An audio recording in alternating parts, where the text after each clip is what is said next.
5 hal yang gak sopan dan harus stop dinormalisasi. Yang pertama, jangan minta kalau gak dikasih. Jangan minta tips, jangan minta dikasih barang, jangan minta ditraktir kalau misalkan orangnya itu emang gak nawarin, apalagi gak ngasih. Orang itu bakal ngasih kok kalau misalkan mereka emang pengen ngasih. Tapi kalau gak dikasih, bukan berarti itu harus dipaksa, apalagi ditagih.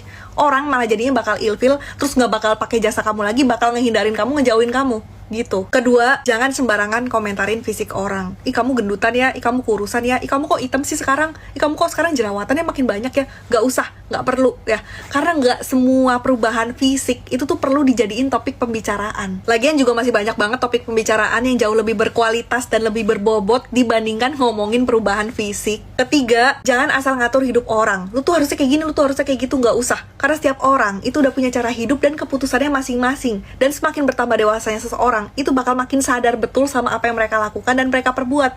Juga sadar sama konsekuensi dan resikonya. Jadi gak perlu disuruh, apalagi diatur. Keempat, jangan biasain kepo sama hal pribadi ataupun privasi orang lain. Sampai-sampai harus ngatain orang itu sombong, bahkan menjatuhkan dan menjelekkan alias ngambek ya, kalau misalkan gak dapet jawaban alias gak dikasih tahu ya. Karena gak semua hal itu tuh harus diceritain dan harus dijelasin. Juga gak semua privasi orang itu tuh harus kamu tahu ya. Yang harusnya kamu tahu itu jaga diri dan jaga batasan. Kelima, jangan bercandain hal-hal yang menjatuhkan terus ujungnya sembunyi di balik kata cuma bercanda. Karena setiap kamu tuh bercanda tapi gak lucu dan gak ngebuat orang itu ketawa, itu tuh namanya bukan candaan tapi hinaan. Dan itu sama aja artinya kalau kamu jadi seorang pembuli.